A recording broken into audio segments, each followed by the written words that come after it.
Você já entrou num velório e sentiu algo que não conseguiu explicar?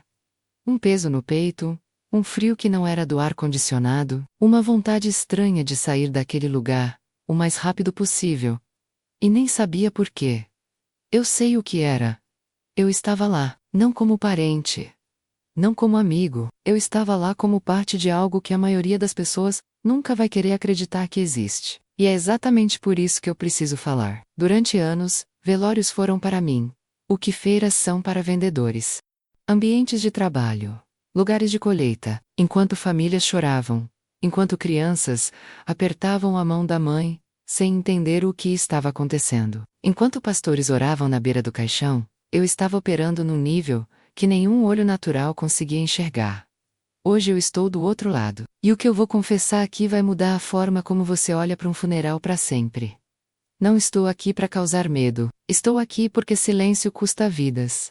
Porque o que acontece espiritualmente num velório é algo que poucos líderes religiosos conhecem, na profundidade que eu conheci, por dentro, por experiência, por participação direta. Há coisas que entram em casas depois de velórios, há marcas que são feitas em crianças, sem que nenhum adulto perceba, há alimentos servidos em funerais que carregam mais do que sal e tempero. E há palavras ditas em momentos de dor que abrem portas que a família vai passar anos tentando fechar, sem saber por onde começar. Eu fiz parte disso. Eu vi. Eu operei. E hoje eu falo. Se você acredita no poder da oração, escreve aqui nos comentários agora mesmo. Eu creio no poder da oração. Porque antes de continuar, eu preciso saber que você está de pé, espiritualmente, para ouvir o que vem a seguir. Eu não cresci numa família de feiticeiros. Esse é o primeiro engano que as pessoas têm quando ouvem histórias como a minha. Acham que quem entrou para o ocultismo veio de uma família destruída, cheia de rituais e altares visíveis. Não foi assim. Cresci numa casa simples, no interior, com mãe que ia à igreja todo domingo, e pai que conhecia a Bíblia de memória. Tinha rotina, tinha afeto, tinha oração, antes de dormir. Por fora, era uma vida comum. Era exatamente o tipo de criança que ninguém apontaria o dedo e diria: essa vai se perder. Mas o mundo espiritual não funciona pelos critérios que os humanos usam. Desde pequena eu via coisas, não de forma dramática como nos filmes. Era sutil, uma sombra que se movia, quando todos dormiam. Uma voz que eu confundia com pensamento próprio. Uma sensação de ser observada em lugares vazios. Eu não contava para ninguém porque não tinha palavras para descrever. E porque no fundo, eu achava que todo mundo via as mesmas coisas. Quando cheguei aos 15 anos, uma mulher se aproximou de mim numa situação que pareceu completamente casual. Uma conversa simples. Um elogio sobre algo que eu havia dito. Ela falou que eu tinha um dom, que eu enxergava além, que havia algo especial em mim que não podia ser desperdiçado. Naquele momento, aquilo soou como reconhecimento. Soou como alguém finalmente me vendo do jeito que eu sentia que deveria ser vista. Eu não sabia que aquilo era recrutamento. Nos meses seguintes, fui sendo introduzida a um grupo que se apresentava como um círculo de estudo espiritual. Havia mulheres de todas as idades, algumas muito bem vestidas, com empregos respeitáveis, rostos que você jamais associaria a nada sombrio. Havia rituais que no começo pareciam apenas meditação, visualizações, exercícios de concentração. A porta de entrada nunca é assustadora. Ela é atraente. É exatamente isso que a torna perigosa. Com o tempo, comecei a ser ensinada sobre o mundo espiritual, de uma forma que nenhuma escola dominical tinha me ensinado. E devo ser honesta. Parte daquele conhecimento era real. O problema é que conhecimento espiritual sem cobertura divina é como operar com alta tensão, sem isolamento. Você pode manusear por um tempo, mas a queimadura vai chegar. Aprendi a sair do meu corpo, aprendi a identificar o que eles chamavam de assinaturas espirituais de pessoas. Aprendi a ler ambientes, a sentir portais abertos, a trabalhar com o que eles chamavam de energia residual da morte. E foi nesse ponto que os velórios entraram na minha vida como campo de atuação. Eu tinha 18 anos quando fui ao meu primeiro funeral como parte de uma missão. Não como enlutada, como apuradora. Passei mais de 7 anos nesse mundo. Vi coisas que não têm explicação científica. Fiz coisas que ainda hoje me custam lágrimas, quando lembro. E sobrevivi a uma saída que muitos no meu grupo diziam ser impossível, Porque o reino das trevas não assina a carta de demissão. Mas eu estou aqui. E estou falando, e isso por si só, já é um sinal de que há um poder maior do que tudo que eu conheci naqueles 7 anos. O que eu vou revelar sobre os velórios não é teoria, não é pesquisa, é memória. É culpa transformada em alerta. É o preço que eu escolho pagar por anos de silêncio cúmplice. Deixa eu te explicar algo que mudou completamente a forma como eu via um velório. Para a maioria das pessoas, um funeral é um lugar de despedida, um espaço de dor coletiva, de memória, de choro compartilhado. O caixão está ali. O corpo está ali. As flores estão ali. E as pessoas ao redor estão tentando processar uma ausência que ainda não cabe dentro delas. Mas no momento em que eu cruzava a porta de um velório em missão, o que eu via era completamente diferente. O ambiente espiritual de um funeral é diferente de qualquer outro lugar na Terra. E eu digo isso com conhecimento de causa. Já estive em rituais noturnos em matas fechadas. Já participei de sessões em ambientes construídos especificamente para práticas ocultas. Nenhum desses lugares tinha a densidade espiritual que um velório carrega naturalmente. E sabe por quê? Porque a morte é o maior portal que existe no plano físico. Quando um ser humano morre, algo se move nos dois lados da realidade ao mesmo tempo. No plano natural, o corpo para. No plano espiritual, uma porta se abre, e portas abertas atraem tráfego dos dois lados. O que ninguém te conta é que essa porta não fecha imediatamente. Ela permanece num estado de abertura por um período.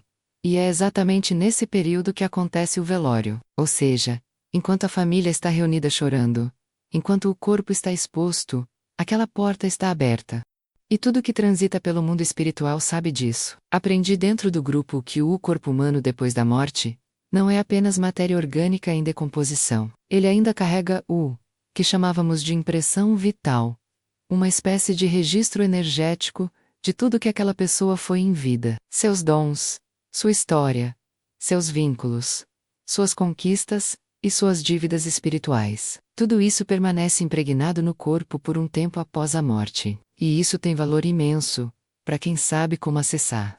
Lembro do primeiro funeral em que operei com consciência total do que estava fazendo. Era o velório de um homem de Miami-Dade, morte por doença. Família grande. Casa cheia. Cheguei com outra integrante do grupo. Vestidas de preto como todos os outros. Expressão de pesar como todos os outros. Mas com um objetivo que ninguém ali poderia imaginar. A líder do nosso grupo tinha nos dado instruções específicas antes de sair.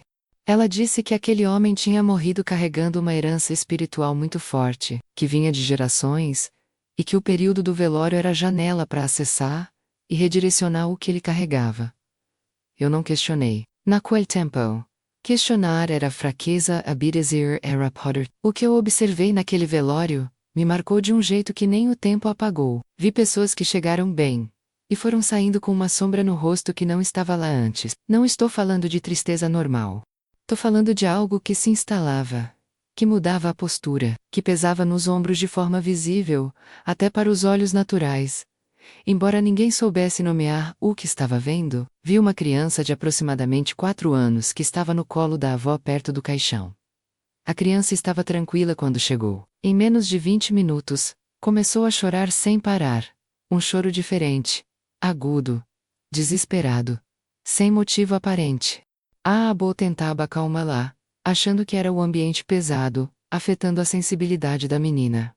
Parcialmente estava certa, mas não da forma que ela imaginava. Crianças são extremamente visíveis, no plano espiritual. Seus espíritos são luminosos, não contaminados, cheios de uma clareza que atrai tanto proteção divina, quanto cobiça das trevas. Em ambientes com portais abertos como velórios, essa luminosidade se torna um alvo.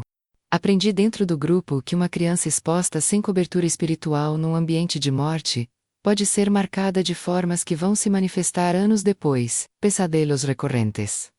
Medo irracional do escuro. Comportamentos inexplicáveis que os pais atribuem a fases do desenvolvimento. Havia também a questão dos enlutados mais emotivos. Isso era ensinado de forma muito direta dentro do grupo. O luto profundo abre o espírito humano. Não é metáfora. Quando uma pessoa chora de forma intensa, quando o sofrimento a faz perder o controle emocional, A barreira espiritual natural, que todo ser humano possui, se afina, é como uma parede que racha sob pressão. Não desmorona completamente, mas cria fissuras, e fissuras são suficientes para que algo entre. Num velório que participei no litoral, havia uma mulher que claramente tinha sido muito próxima do falecido. Ela chorava de uma forma que quebrava o coração de quem estava do lado. Em determinado momento, ela gritou uma frase que era uma declaração de entrega completa, palavras que na prática funcionavam como uma abertura espiritual voluntária, um convite. Ninguém ao redor entendeu o que aquilo representava no plano espiritual, mas para mim e para quem estava ali com os mesmos olhos que eu, aquela frase foi como uma porta sendo escancarada. 2 semanas depois, soube que aquela mulher havia adoecido misteriosamente. Os médicos não encontravam causa clara. Ela mesma dizia que sentia que algo havia entrado nela naquele dia. Ela estava certa. Ela só não sabia como nomear. A comida servida nos velórios era outro ponto de atenção dentro do grupo. Não de forma generalizada, mas havia situações específicas em que membros do grupo, ou pessoas ligadas a práticas ocultas, se envolviam no preparo ou na manipulação de alimentos servidos durante o luto. O alimento preparado com intenção espiritual negativa e servido em ambiente de portal aberto funciona como um ponto de contato. Quem come, aceita. Mesmo sem saber, um vínculo. E vínculos espirituais estabelecidos em momentos de fragilidade emocional são os mais difíceis de romper, porque a pessoa nem sabe que estão lá. Escreve aqui nos comentários agora. Senhor, abre meus olhos espirituais, porque o que você acabou de ler é apenas o começo do que eu preciso te contar. Eu preciso te contar sobre o velório que mudou tudo. Não foi o mais elaborado em que participei. Não foi o que envolveu o maior número de pessoas do grupo. Foi na verdade um velório simples, numa cidade pequena, numa tarde de quinta-feira comum. Mas foi o dia em que o mundo espiritual me mostrou algo que eu não estava preparada para ver. E foi o dia em que eu comecei a morrer por dentro, para que outra coisa pudesse nascer. A falecida era uma senhora de idade avançada. Morreu de causas naturais. A família era pequena. O velório discreto. O ambiente simples. Quando a líder do grupo nos comunicou sobre esse funeral, eu estranhei a ênfase que ela deu. Normalmente os alvos eram pessoas jovens, mortes violentas, famílias grandes com muito luto. Exposto, esse velório não se encaixava em nenhum desses critérios. Perguntei por que aquele caso era prioritário. A líder me olhou de um jeito que eu aprendi a reconhecer ao longo dos anos. Era o olhar de quem sabe algo que você ainda não sabe, e que está decidindo se vai te contar ou não. Depois de um silêncio que durou mais do que o confortável, ela disse apenas, porque essa mulher orava, e orava de verdade. Eu não entendi naquele momento o peso daquelas palavras. Chegamos ao local no início da tarde. Era uma sala modesta, flores simples, poucas coroas. A família estava reunida em silêncio, alguns sentados, alguns de pé, perto do caixão. Havia um grupo pequeno de mulheres idosas num canto, que claramente eram amigas da falecida. E elas oravam em voz baixa de forma contínua, quase como um murmúrio constante que preenchia o ambiente. Eu entrei naquele lugar, e imediatamente senti algo diferente. Não era a ausência de atividade espiritual. Era o oposto. Havia uma presença ali que eu nunca tinha encontrado num velório. Uma densidade que não era escuridão. Era outra coisa.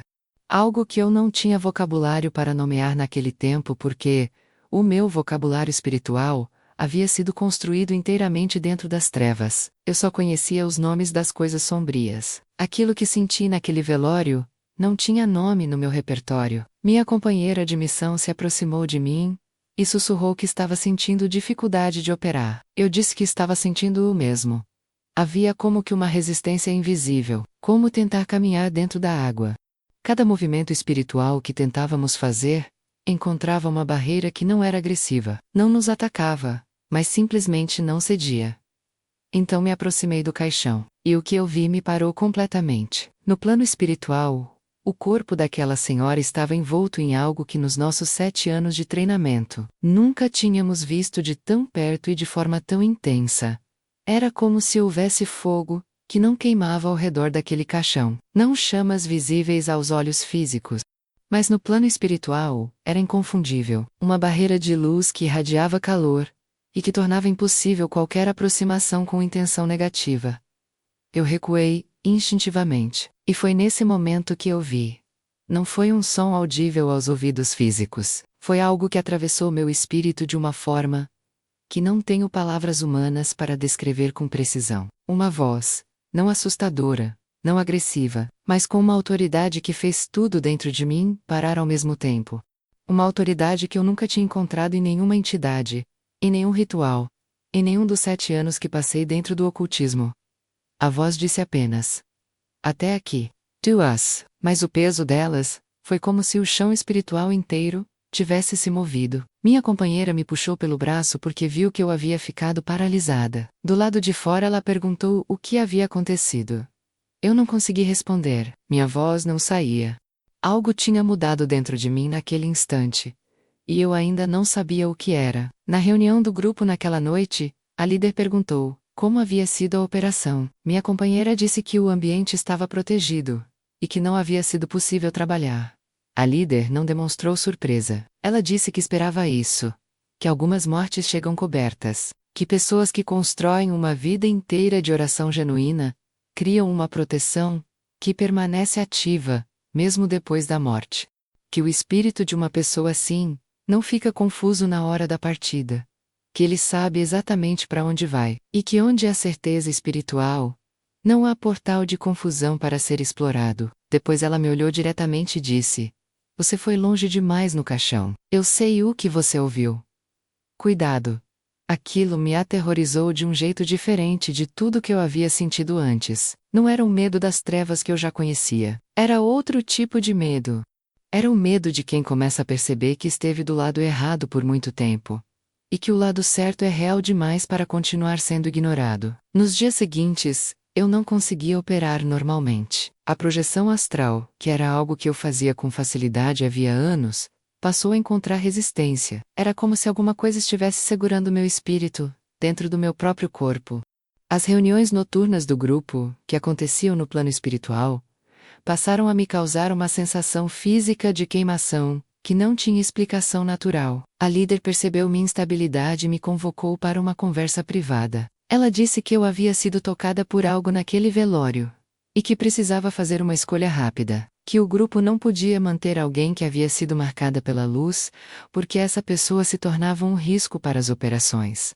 Que eu tinha um prazo para me realinhar, ou seria tratada como inimiga. Eu ouvi aquilo sentada na frente dela, e pela primeira vez em 7 anos, não senti medo da ameaça. Senti algo que demorei dias para identificar.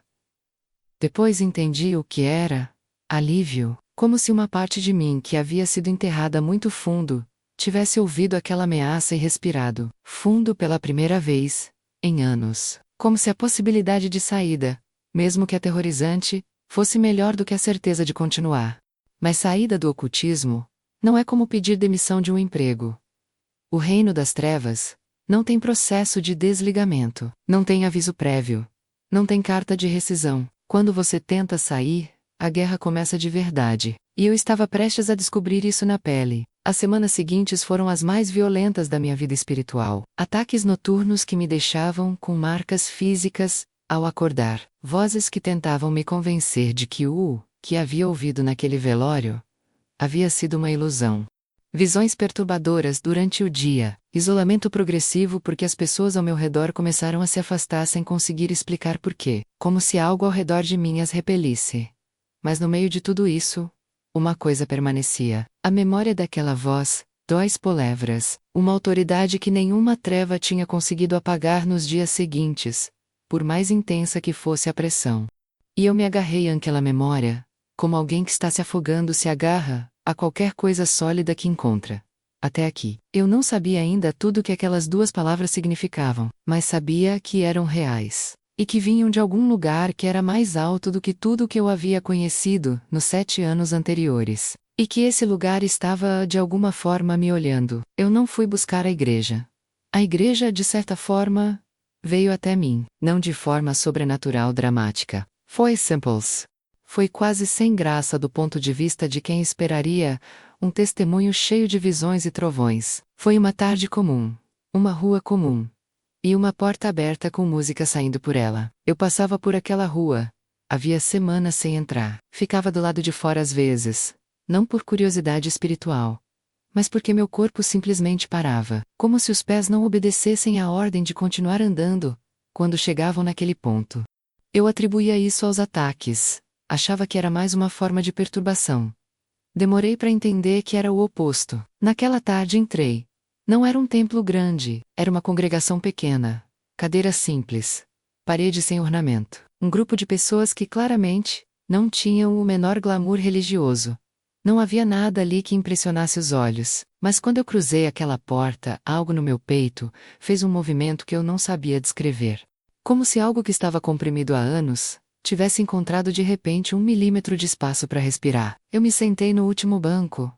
Não pretendia ficar. Pretendia observar por alguns minutos e ir embora, como alguém que entra numa loja sem intenção de comprar. Mas quando o grupo começou a adorar, quando as vozes simples daquelas pessoas comuns entoaram um cântico que eu nem conhecia a letra, algo dentro de mim quebrou.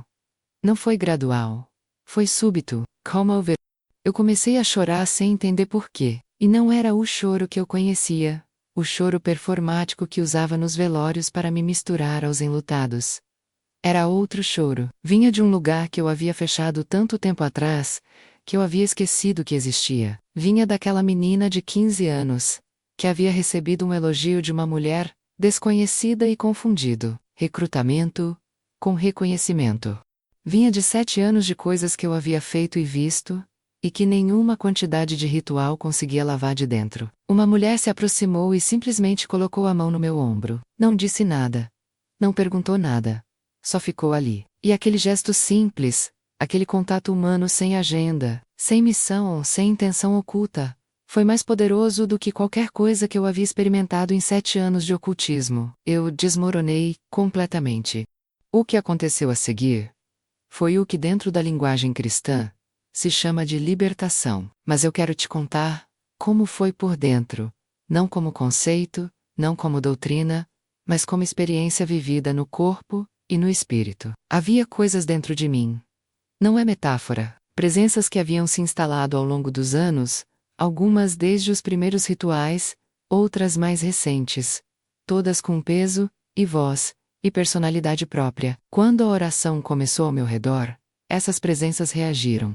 Houve agitação interna que se manifestou fisicamente. Houve momentos em que eu não controlava meu próprio corpo completamente. Houve vozes internas que tentavam me dizer que aquilo era loucura, que eu estava me humilhando, que do lado de fora do ocultismo, eu não era ninguém. Mas havia também aquela voz, a mesma que ouvi no velório da senhora idosa, não gritando, não competindo com o barulho interno, apenas presente, firme, com aquela autoridade que não precisava de volume para ser a mais forte do ambiente.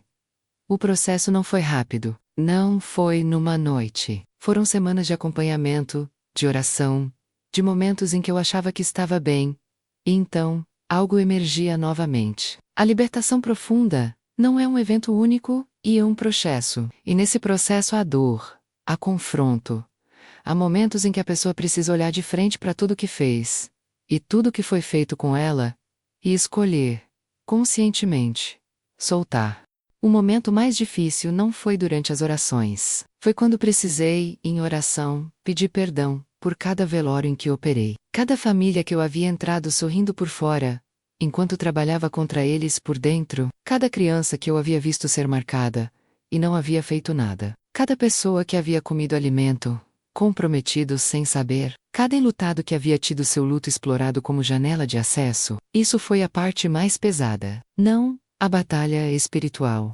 A responsabilidade humana. Mas houve algo que ninguém me havia contado, e que descobri naquele processo. O perdão do lado de Deus não tem condições de grandeza. Ele não avalia o tamanho do que você fez antes de decidir se você merece ser limpo. Ele não faz triagem de pecados por gravidade antes de responder. O mesmo perdão disponível para quem mentiu uma vez estava disponível para mim, com tudo o que eu carregava. E essa descoberta foi mais devastadora do que qualquer ritual que eu havia participado, porque destruiu completamente o argumento que o ocultismo havia plantado em mim, durante anos, de que eu havia ido longe demais para voltar. Não existe longe demais para quem está voltando na direção certa. Hoje eu sou uma pessoa diferente. Não apenas de comportamento, de constituição interna.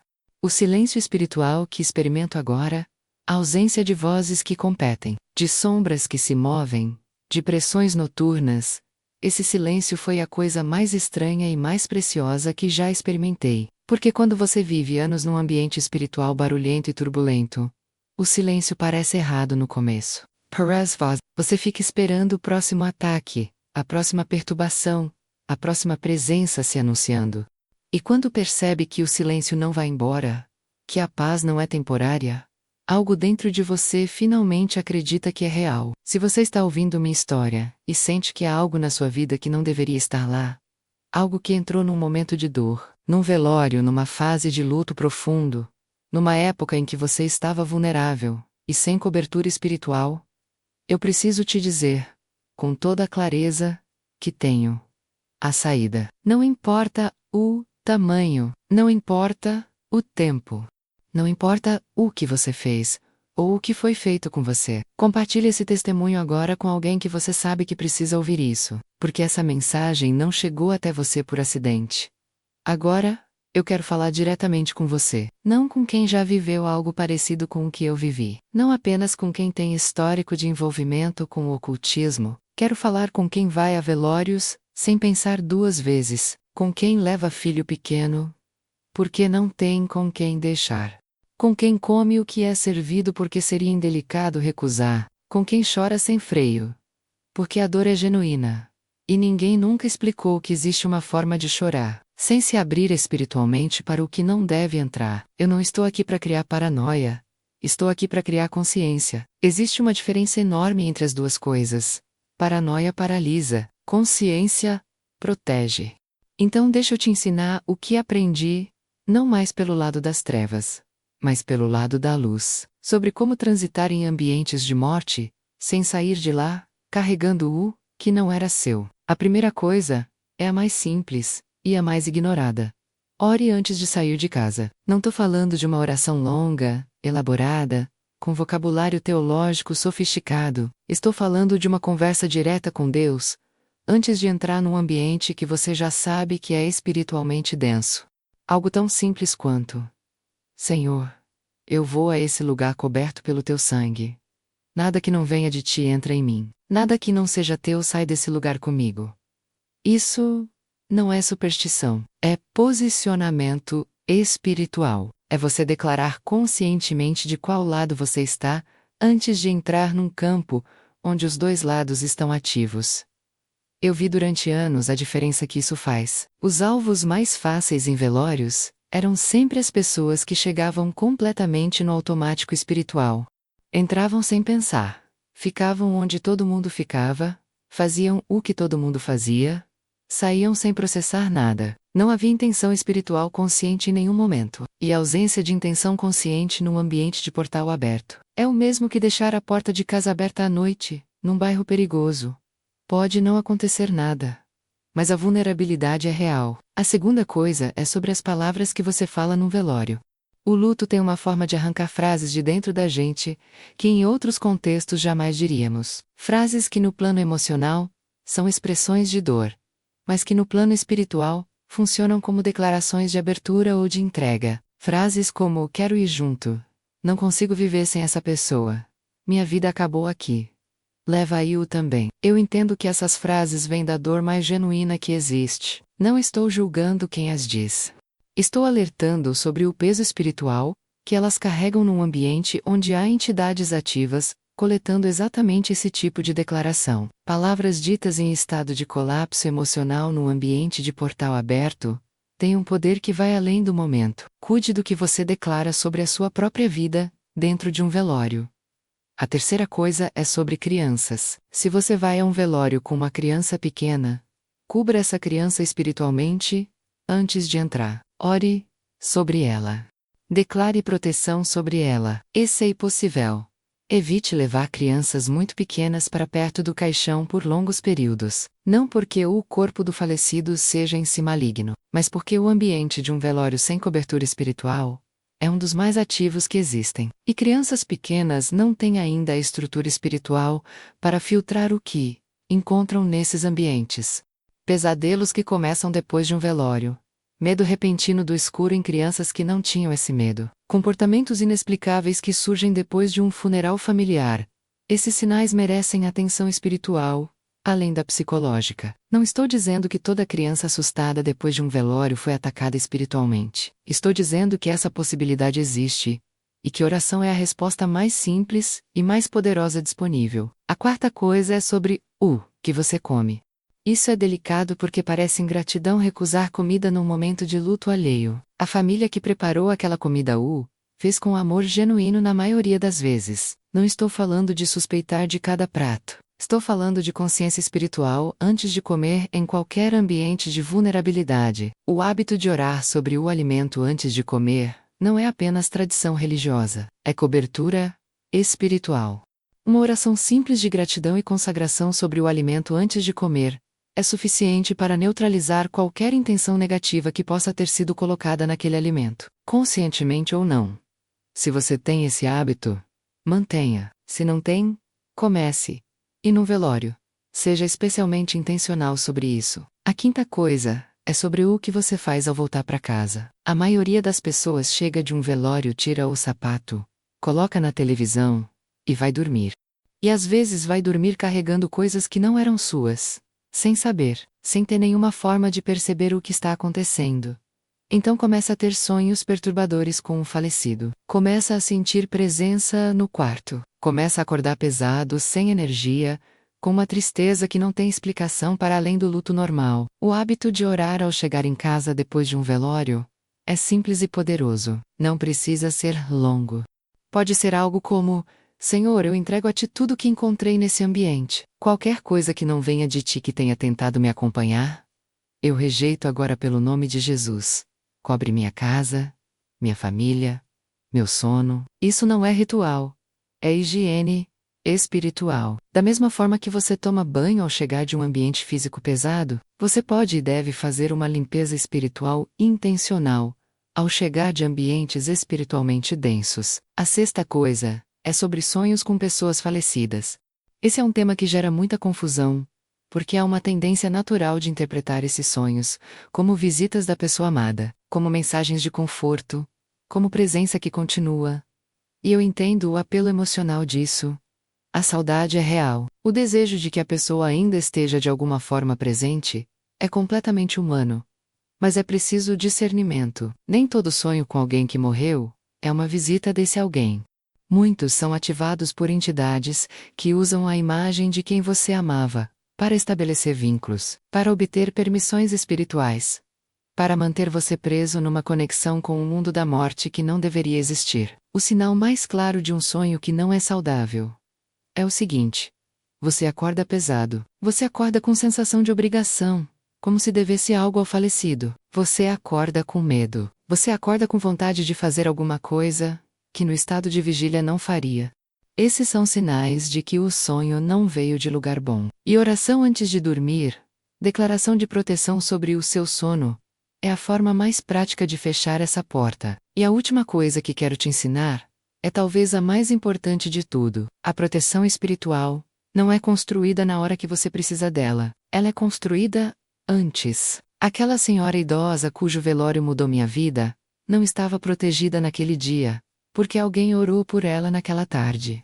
Ela estava protegida porque havia construído uma vida inteira de oração genuína. A cobertura que ela carregava era estrutural, não emergencial. Era o resultado de anos de relacionamento real com Deus, não de rituais de proteção ativados às pressas diante do perigo. Você não precisa esperar estar num velório para começar a construir cobertura espiritual. Você não precisa esperar estar em crise para orar. Você não precisa esperar estar com medo para buscar a presença de Deus. O melhor momento para construir esse relacionamento é agora, quando tudo está bem. Quando a vida está tranquila, porque é exatamente aí que a estrutura se forma. E quando o ambiente difícil chegar, quando você precisar entrar num lugar espiritualmente carregado, quando a dor te enfraquecer e as barreiras normais se afinarem, você não vai estar começando do zero. Você vai estar apoiado numa estrutura que foi construída dia a dia, em momentos comuns. Essa é a diferença entre quem atravessa ambientes de morte e sai inteiro, e quem sai de lá carregando o que não deveria. Escreve aqui nos comentários agora. Eu não vou desistir da oração. Porque essa declaração, feita em voz alta, ou digitada com intenção real, é um posicionamento espiritual. E posicionamentos espirituais têm peso real no plano que você não vê, mas que é tão real quanto o que você vê. Eu cheguei ao fim do que precisava te contar. Mas antes de encerrar, preciso que você entenda uma coisa com clareza absoluta. Tudo que eu descrevi nesse vídeo não foi para te assustar. Foi para te acordar. Existe uma diferença enorme entre essas duas coisas. O medo paralisa. A consciência move. E você, depois de tudo que ouviu hoje, não tem mais a opção de dizer que não sabia. Você sabe? E saber muda a responsabilidade. Eu vivi 7 anos, do lado errado da realidade espiritual. Entrei em velórios como predadora. Sorri para famílias enquanto trabalhava contra elas. Operei em ambientes de dor, como se dor fosse apenas matéria-prima para os meus propósitos. Fiz coisas que ainda hoje, mesmo depois de tudo que experienciei de restauração e perdão, ainda pesam na memória como cicatrizes que não somem completamente. Apenas param de doer com o tempo. Mas eu estou aqui, em pé falando.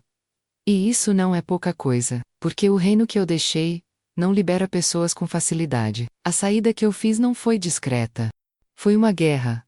E guerras deixam marcas, mas eu prefiro as marcas da saída a qualquer comodidade que a permanência poderia ter me dado. O que eu quero que você leve desse testemunho não é uma lista de coisas para temer, é uma certeza sobre onde está o poder real. Eu operei por 7 anos num reino que se apresentava como o mais poderoso que existia.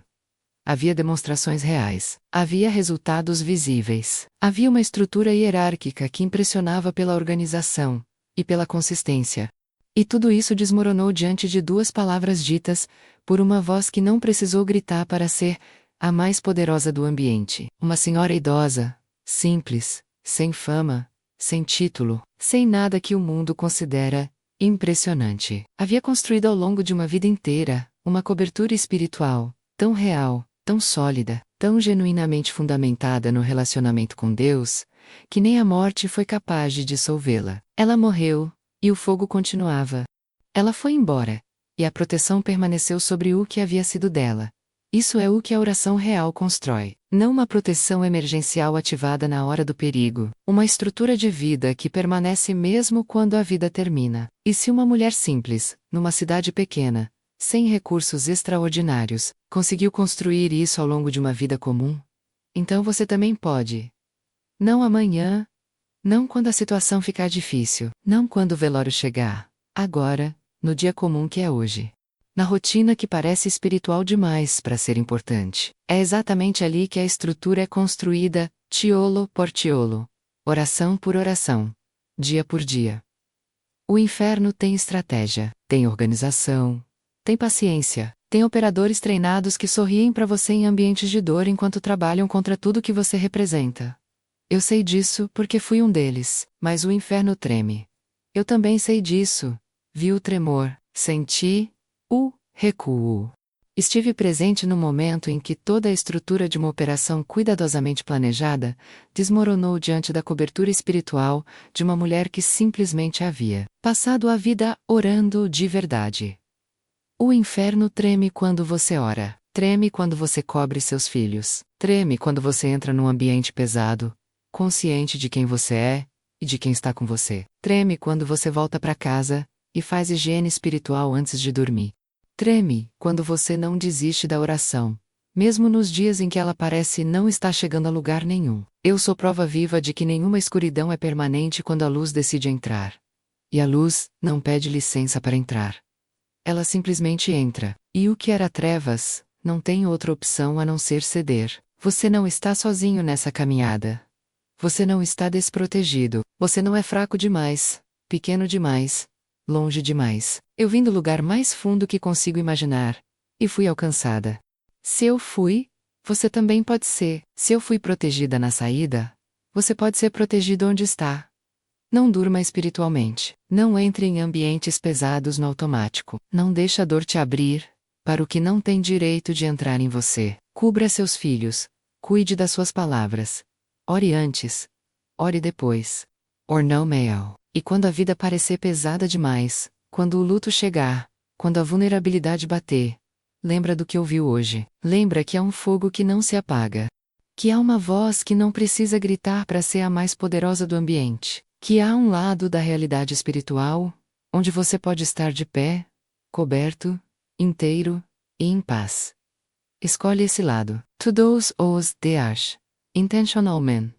Agora eu preciso de 3 coisas de você antes de sair daqui. Primeira, escreve aqui nos comentários agora mesmo a frase: o inferno treme quando eu oro. Não como automatismo, como declaração consciente de onde você está de pé, espiritualmente. Essa frase tem peso. Use ela com intenção. Segunda, compartilhe esse testemunho com alguém agora, não depois. Agora, você conhece alguém que frequenta velórios, sem consciência espiritual. Você conhece alguém que perdeu uma pessoa querida, e desde então, não é mais o mesmo. Você conhece alguém que precisa ouvir que existe saída, independente do tamanho do que está carregando. Manda esse vídeo para essa pessoa.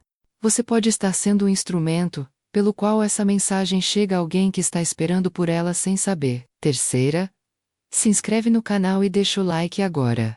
Não por números, porque cada inscrição significa que a próxima revelação vai chegar até você. E o que vem pela frente é ainda mais profundo do que é o que você ouviu hoje. Eu fui do lado das trevas para a luz.